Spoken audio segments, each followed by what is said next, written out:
de l'Empire du Mois d'Abord au royaume du don de soi, suite et fin des aventures d'Obstiné et de Sereine. Ce moment-là, Obstiné le redoutait depuis longtemps.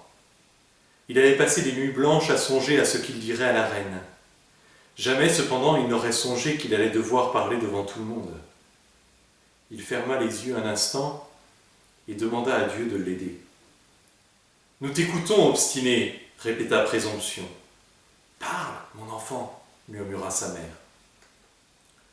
« Votre Majesté la Reine, mes bien-aimés compatriotes, afin d'honorer en premier lieu la ville où j'ai grandi et deuxièmement ma propre famille, il faut que je vous dise toute la vérité.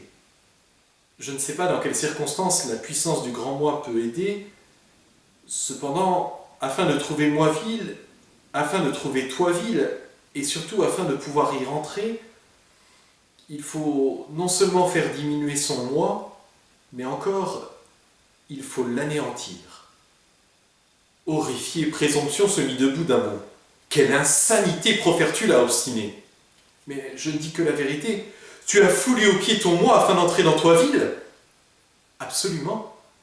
Il aurait mieux valu pour toi que tu retournes en arrière plutôt que de rejeter ce que ta patrie est plus sacré.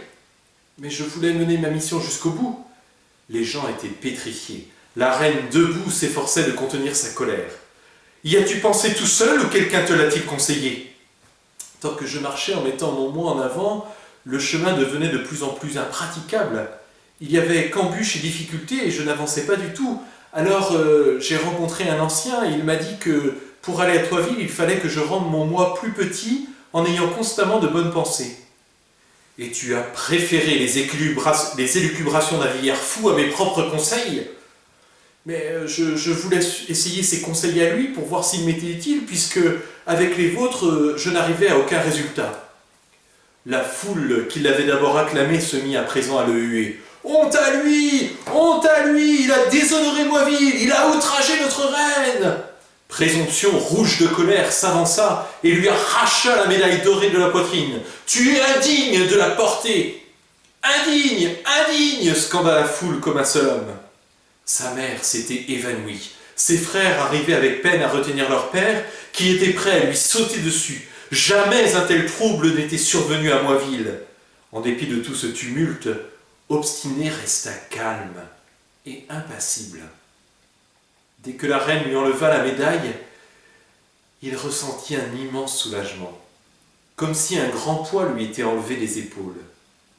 Deux courtisans s'avancèrent promptement vers lui et sur l'ordre de la reine lui lièrent les mains derrière le dos avant de lui administrer 2 bons coups de poing et de le jeter par terre à ses pieds. Obstiné tourna la tête et regarda Présomption. Quelle méchanceté transparaissait dans ses yeux. Il se souvint alors de la douce humilité et soupira. « Tu auras encore plus à soupirer. Tu verras ce que veut dire le mot peur, » lui dit Présomption. « Je l'ai vu dans vos yeux, » répondit Obstiné. « Présomption ne craint rien. Vous avez peur de la vérité. C'est pour cela que vous ne me laissez pas continuer. Disparais de ma vue, petit vaurien !» Elle lui donna un grand coup de pied, histoire d'assouvir sa hargne vengeresse. « Ôtez-le tout de suite de ma vue et qu'on le jette en prison !» Ainsi prit fin la grande fête en l'honneur d'Obstiné. Depuis 3 jours, il se trouvait en prison, sans voir personne, sans parler avec qui que ce soit. Un peu de pain et d'eau lui était laissé à la porte. Avant, rien que d'imaginer de telles situations, il tremblait de peur. Finalement, se dit-il, on peut s'habituer à beaucoup de choses. Même dans le malheur et dans les épreuves, et jusque dans le martyre, Dieu n'abandonne personne. Il donne la force. On peut parler avec lui et les difficultés s'amenuisent. On pleure devant lui et la peine se dissipe. Obstiné entendit la porte s'ouvrir. Son cœur se mit à battre plus vite. 2 gardes de la reine lui firent signe de le suivre. Ils avancèrent à travers un grand couloir obscur, puis montèrent un escalier assez long, car la prison se trouvait dans le sous-sol du palais. Ils arrivèrent en haut, et Obstiné fut conduit devant la reine. Près d'elle se tenaient ses parents. Sa mère était toute blême et se tenait debout à grand-peine, s'efforçant de ne pas s'écrouler. Madame Vaniteuse n'était plus ce qu'elle était. L'épreuve de son enfant avait même altéré sa foi, jadis si fière. Mon enfant, lui dit-elle, notre déesse Présomption a manifesté toute sa miséricorde. Demande-lui pardon et retire ce que tu as dit, et tout de suite, immédiatement, elle te laissera rentrer à la maison. Très vénérable reine, je voudrais vous demander pardon pour tout ce désordre que j'ai causé. Cependant, je ne peux pas nier la vérité. Si je vous avais dit des mensonges dès le départ, je serais maintenant le héros de Moiville. J'ai cependant préféré la vérité pour faire honneur d'abord à vous-même, ensuite à la famille qui m'a élevé. Au moins, que je sois véridique devant Dieu. Lui, il connaît nos cœurs à tous. La reine, qui peu de temps avant était prête à faire preuve de magnanimité, se leva d'un bond. De quel Dieu parles-tu, obstiné? Du seul vrai Dieu, le créateur de la vie. Et où habite-t-il, ce Dieu? À Thoisville, par hasard? Il est partout présent. À cet instant même, il est ici et il nous écoute. Rempli de colère, Présomption se tourna vers les parents d'Obstiné. Est-ce que vous voyez, vous, un Dieu ici? Ou suis-je, moi, aveugle pour ne pas le voir? Non, murmurait-il effrayé. Le vrai Dieu est invisible, expliqua Obstiné. Nous ne pouvons pas le voir, mais nous pouvons lui parler et il nous écoute. Et moi, qu'est-ce que je suis? Peux-tu me le dire? Vous aussi, ma reine, vous êtes une de ces créatures. Dieu vous a choisi pour gouverner ce royaume. Toi, mon enfant, tu es non seulement fou, mais aussi dangereux. Vous entendez ce qu'il me dit? Vous êtes venu ici pour me supplier de le libérer. Vous avez dit que tout cela n'était qu'une légèreté enfantine. Et voilà que ce garçon non seulement ne se repent pas, mais encore il blasphème. Si je le laisse libre, il est capable de mettre tout Moiville sans dessus-dessous. Tous vont chercher ce Dieu fantôme. Elle se mit à faire les 100 pas, visiblement bouleversée. C'était peut-être la première fois de sa vie qu'elle ne savait pas quelle décision prendre. Impossible de laisser libre le petit insolent. Elle sentait vaciller son trône et sa toute-puissance. Il fallait éliminer Obstiné d'une façon ou d'une autre, pour l'exemple. S'il avait été adulte, c'est certainement ce qu'elle aurait fait. Mais il n'était qu'un enfant. Elle ne savait pas comment ses sujets réagiraient à cela. Elle arpentait son palais, rouge de rage, trépignant et tapant des poings. Je pense qu'il n'y a qu'une seule solution, l'exil. Obstiné entendit la sentence, impassible. Que voulez-vous dire, Majesté? Demanda sa mère toute tremblante. Ce que vous entendez, votre fils doit partir de Moiville au plus tard demain à midi. Ce que vous avez décidé sera exécuté, dit monsieur Arrogant, soyez-en assurés. Je serai tranquille à partir du moment où Obstiné se trouvera hors des murs de Moiville. Et si un jour il retrouve ses esprits, s'il réfléchit et admet son erreur, alors nous verrons ce que nous pourrons faire. Ces dernières paroles donnèrent un peu d'espoir aux parents. Avec beaucoup de remerciements et de prosternation, ils se retirèrent, tirant Obstiné par la main. Avant même de pouvoir rester un peu chez lui, Obstiné se préparait donc de nouveau à partir. Sa première pensée fut de retourner à Thoisville. Mais d'un autre côté, il plaignait ses parents qui l'avaient tellement attristé. Sa mère et ses frères n'arrêtaient pas de pleurer. Son père, en revanche, éprouvait contre lui une telle colère qu'il masquait bien sa tristesse, si tant est qu'il fût triste. « Maman, arrête de pleurer, tu verras que Dieu ne m'abandonnera pas, il va faire quelque chose. »« Si ton Dieu, comme tu le dis, est partout présent, j'espère qu'il va m'entendre, hein, parce que où que tu ailles, je veux pouvoir te voir. Tu es resté 1 an absent, j'ai eu la joie de te voir revenir vainqueur, et à présent je ne veux plus rien, ni gloire, ni médaille. La seule chose que je demande à Dieu, c'est de pouvoir te voir. S'il te plaît, arrête de pleurer et va te reposer. » « A-t-il entendu ce que je lui ai dit ?» demanda sa mère. « Oui, maman, il a entendu, mais prends patience, car il ne répond pas tout de suite.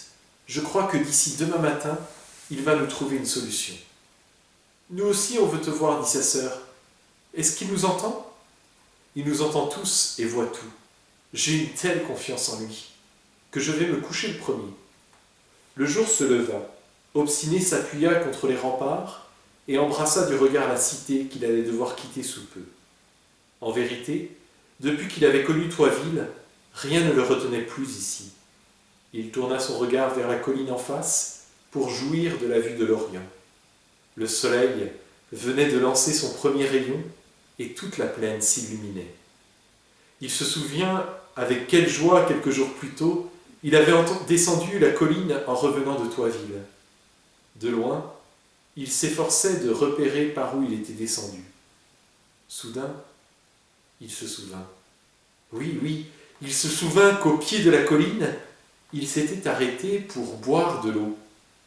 Puis il s'était un peu avancé pour voir la source, et tout près de là, il avait découvert une grande grotte.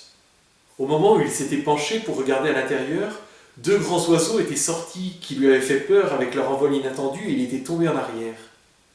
D'en haut, la grotte ne se voyait pas. Il sut identifier cependant à peu près à quel endroit elle se trouvait. Tout content, il partit en courant vers sa maison, il rentra et les trouva tous en émoi. « Mais qu'est-ce qui vous arrive ? On croyait que tu étais parti sans nous saluer. » »« Bien sûr que non. Je suis allé faire un tour sur les remparts et Dieu m'a donné la solution que nous cherchions. » »« Quelle solution ? » ?»« Là-bas, au sommet de la colline, il y a une grotte. Je l'ai découverte quand je revenais il y a quelques jours. Pour l'instant, je vais aller m'installer là-bas. Ce n'est pas très loin, et quand vous voudrez, vous pourrez venir pour qu'on se voie. D'ailleurs, c'est moi que la reine a puni d'exil, et non vous. Je pense que pour commencer, c'est une très bonne solution, dit son père. Plus tard, nous verrons ce que nous ferons.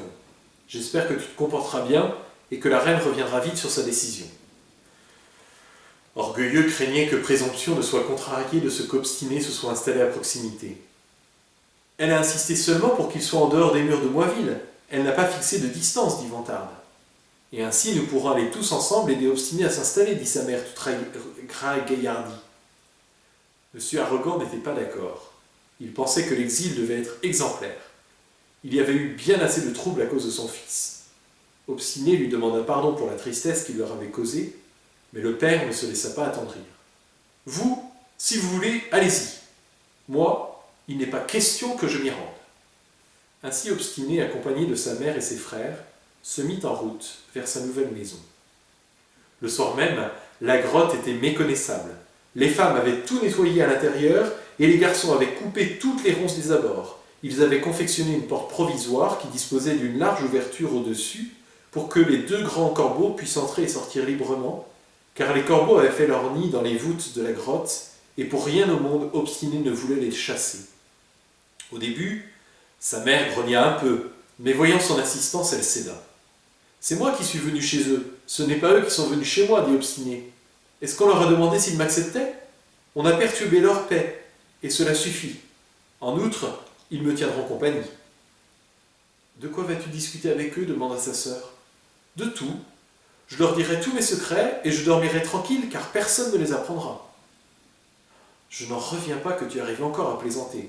On a l'impression que tu ne t'es pas encore rendu compte que tu vas rester complètement seul dans peu de temps. »« Tu as bien fait de me le rappeler. Il est temps que vous partiez. Il faut que vous soyez à la maison avant la nuit. »« Tu es pressé de nous chasser ? interrogea Orgueilleux. Moi je dis que je veux rester quelques jours avec toi jusqu'à ce que tu t'habitues. Ce n'est pas nécessaire. Il vaut mieux que tu accompagnes maman et Vantarde jusqu'à la maison. De toute façon, on n'est pas loin. Quand tu veux, tu viendras me voir. Je ne serai pas tranquille, mon enfant, tant que je penserai que tu es ici dans la solitude. Mais écoutez-moi donc, ne soyons pas ingrats. Hier, la seule chose qu'on demandait à Dieu, c'était de trouver une manière de pouvoir se rencontrer. Est-ce qu'on s'attendait à une solution meilleure que celle-ci ? Oh oui, maintenant que tu me le dis, mon enfant, je me rends compte combien vite Dieu nous a donné une réponse. Et nous, non seulement nous ne lui disons pas merci, mais en plus nous pleurnichons. Si je lui demande de veiller sur toi pour que rien de mal ne t'arrive, est-ce qu'il va encore m'écouter ? Il nous écoute toujours. Il suffit que nous nous en souvenions et que nous en parlions avec lui. Alors, nous voyons se réaliser des choses que nous n'aurions jamais imaginées, à tel point qu'on a du mal à en croire ses yeux. On reste encore ensemble ce soir pour que tu nous parles encore, dit Vantarde. Tout s'est passé tellement vite que tu ne nous as même pas raconté grand-chose sur Toiville. Si nous ne rentrons pas ce soir, papa va s'inquiéter, dit Orgueilleux. Il vaut mieux partir et dès demain nous recommencerons à faire des excursions ici. Orgueilleux a raison, dit Obstiné. Tous ensemble, remercions Dieu de ce que nous sommes si près les uns des autres et séparons-nous pour ce soir. » Ainsi commencèrent les allers-retours entre Moiville et la grotte d'Obstiné. Au début, sa mère et ses frères étaient les seuls à s'y rendre. Mais petit à petit, quelques parents se joignirent à eux. Les nouvelles sur Thoisville couraient secrètement, de bouche en bouche, de bouche à oreille. Quelques amis des enfants venaient voir Obstiné et ses frères. Orgueilleux et vantardes, restaient pratiquement tout le temps eux aussi dans la grotte. Avec l'aide de leur mère, et puisque l'eau était abondante, ils plantèrent des fleurs et aménagèrent un jardin potager. Les garçons coupèrent de grands troncs, et ainsi la cour se remplit de bancs. Ceux qui venaient les voir n'avaient plus envie de repartir. Souvent Obstiné se plaisait à constater que maintenant qu'il était parti de Moiville, il voyait plus de monde et d'amis que quand il y habitait. Plusieurs Moipolitains qui travaillaient dans les champs d'alentour passaient par là pour se reposer un peu. Les enfants les recevaient tous avec joie et partageaient tout ce qu'ils avaient. Ces nouvelles ne tardèrent pas à arriver au palais de Présomption. Sa première réaction fut de faire fermer la seule porte qui existait sur les remparts. Elle y plaça un portier pour garder la clé et n'ouvrir qu'à ceux qui travaillaient dehors. Toutefois, soit parce qu'il était bavard, soit parce qu'il s'ennuyait seul toute la journée, le portier aimait bien discuter. Il voulait apprendre ce qui se passait et qui allait dans cette grotte en face. Curieux comme il était, il décida un jour d'y aller lui aussi. Il imaginait qu'en grondant ses enfants insensés, il allait gagner la faveur de sa reine. Pourtant, peu de temps après, lui aussi commença à faire des allers-retours. Quand elle l'apprit, Présomption le chassa de son emploi. Lui, fou de joie, jeta la clé dans la rivière. Cette clé était très grande et très lourde, et ainsi, il fut allégé et la porte resta toujours ouverte. Souvent, la reine regrettait de ne pas avoir fait disparaître Obstiné pour de bon. Au moins maintenant, elle aurait été tranquille. Au fur et à mesure que le temps passait, son inquiétude augmentait. Ceux qui allaient et venaient de Moiville et qui croyaient aux paroles d'Obstiné étaient de plus en plus nombreux. Selon Présomption, aucun Moipolitain sérieux ne pouvait croire à l'existence d'un Dieu invisible et partout présent. Ces élucubrations-là, c'était pour des gens simplets qui avaient des idées d'enfants. Cependant, Obstiné, avec l'aide de Dieu, réussit à convaincre un grand nombre de ses concitoyens.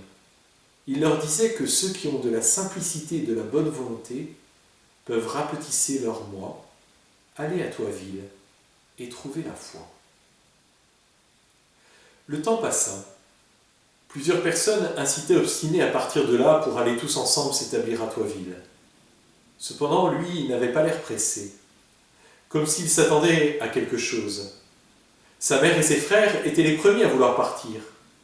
Toutefois, il ne le pressait pas car il connaissait son secret.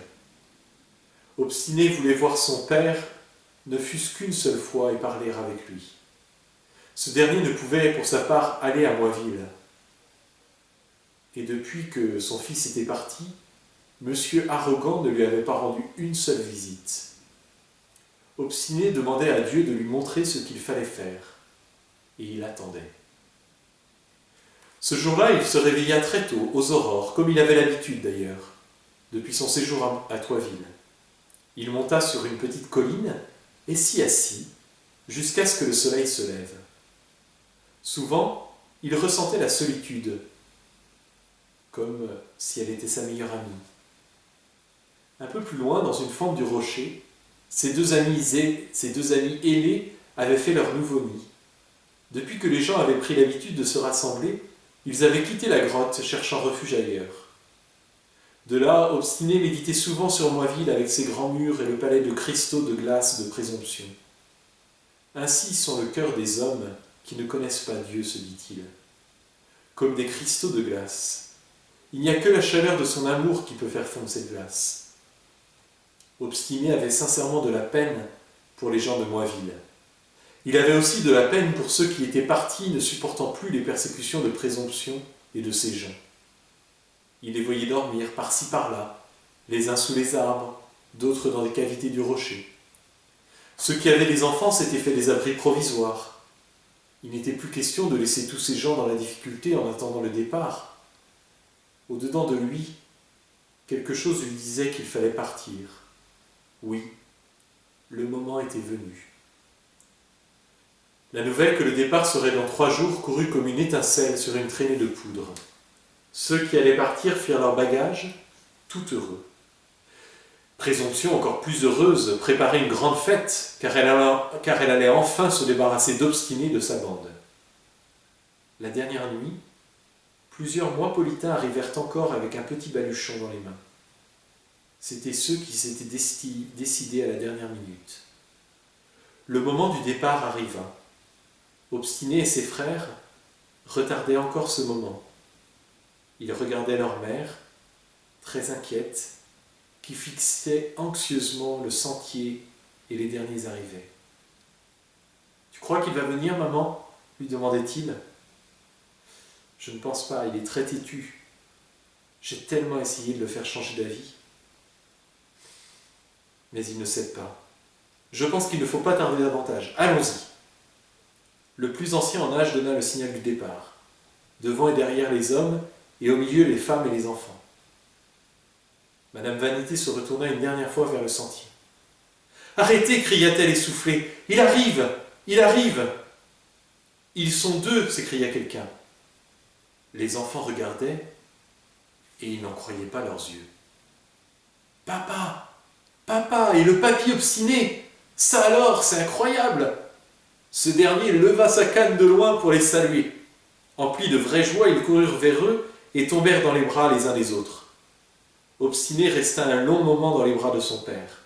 « On t'attendait, dit la maman, jusqu'à la dernière seconde. On t'attendait. Le papy voulait aller avec vous et je l'ai amené jusqu'ici. Alors toi, tu ne viens pas ?» Tout s'était suspendu à ses lèvres. « Moi, je suis un authentique moipolitain. Cela ne me convient pas de prendre la fuite. Quelque chose me retient ici. La seule chose qui te retient ici est ton grand moi arrogant. Tu mets ton moi au-dessus de ta famille, dit sa femme amèrement. Il vaut mieux que vous partiez. Et il ajouta, c'est plutôt que ton Dieu obstiné ne me veut pas avec vous. Il ne suffit pas seulement que Dieu veuille, Père. Il faut que l'homme le veuille aussi. Monsieur Arrogant les embrassa un à un et les salua. C'est ma faute à moi, dit le papy, car je devrais t'ouvrir la tête avec ma canne. Les enfants, sans dire mot, prirent le grand-père par la main pour partir. Madame Vanité, en larmes, regarda son mari. « Nous t'attendrons toujours, dit-elle. »« Je ne sais pas. Peut-être un jour, oui, peut-être me déciderai-je. Nous vivrons avec cet espoir. » Peu de temps se passa, et pour la toute-puissante présomption, le Dieu invisible devint un cauchemar. Elle se mit à parler et à crier toute seule. Elle tapait des poings, frappant l'air. Petit à petit, elle devint à moitié folle, et aujourd'hui encore elle essaie de le vaincre. Dieu ne laissa pas ces pauvres gens peiner longtemps. Ils arrivèrent vite à Thoisville, et là, à l'entrée du petit tunnel, Humilité les attendait. Avec son doux sourire et ses bonnes paroles, elle les aida tous à rentrer dans Thoisville. Obstiné passa le dernier. « Je ne m'attendais pas à te trouver ici, lui dit-il. As-tu oublié que je te l'avais promis? Quand tu es parti, ne t'ai-je pas dit que j'attendrais ici? Comment pouvais-tu savoir quel jour? Chaque jour, pour moi, était probablement le bon jour. Les moipolitains qui arrivaient pour la première fois à Thoisville n'allaient jamais oublier cette journée. Sereine, généreux et les autres enfants les accueillirent avec des chansons à l'entrée de la ville. Les parents des enfants et tous les Thoispolitains tentèrent de 1000 manières de donner du repos aux voyageurs. Ils les aidèrent à se rafraîchir, à se délasser et leur préparèrent à manger. Les moipolitains n'en croyaient pas leurs yeux. De toute leur vie, ils n'avaient jamais vu une telle charité, ressenti une telle chaleur. Une surprise succédait à une autre.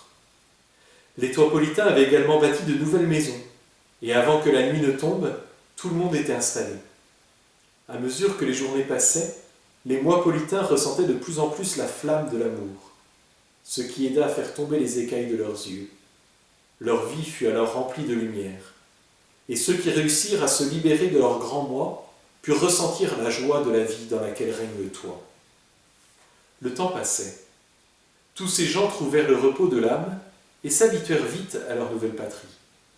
Hélas, quelques-uns continuèrent encore à vouloir tout pour leur profit personnel, à s'intéresser seulement à eux-mêmes et à être complètement indifférents aux autres.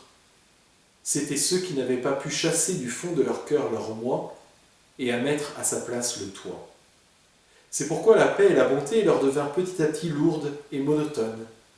Les folles festivités et les conflits quotidiens de leur patrie les gardaient vivants, disaient-ils. Ils décidèrent donc de retourner en arrière.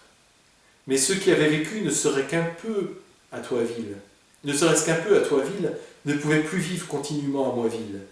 Aussi commencèrent-ils des voyages entre Thoisville et Moisville. Et ces voyages durent encore aujourd'hui.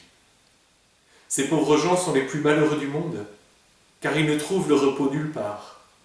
Quand ils sont dans une ville, ils veulent habiter l'autre. C'est le fâcheux dilemme qui arriva à M. Arrogant. Un jour, il décida d'aller jusqu'à Thoisville, mais il ne parvint pas à y demeurer pour toujours.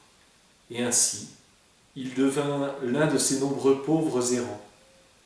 Bien sûr, tant qu'on est jeune, les voyages ne manquent pas de charme. Mais quand les années passent, il vaut mieux se décider à s'établir définitivement à Thoisville. Car avec l'âge, les perpétuels déplacements finissent par fatiguer, et malheur à celui qui a pris le parti de rester tout le temps à Moisville. Les plus intelligents, ce sont les enfants qui découvrent Thoisville dès leur plus jeune âge. Ils tiennent compagnie à Sorel et à ses amis, et ayant aussi l'obstination d'obstiner, ils ne veulent jamais partir de là. Jamais. Et pour rien au monde. Chers amis, bon voyage vers Thoisville, et puissiez-vous y demeurer. Fin des aventures.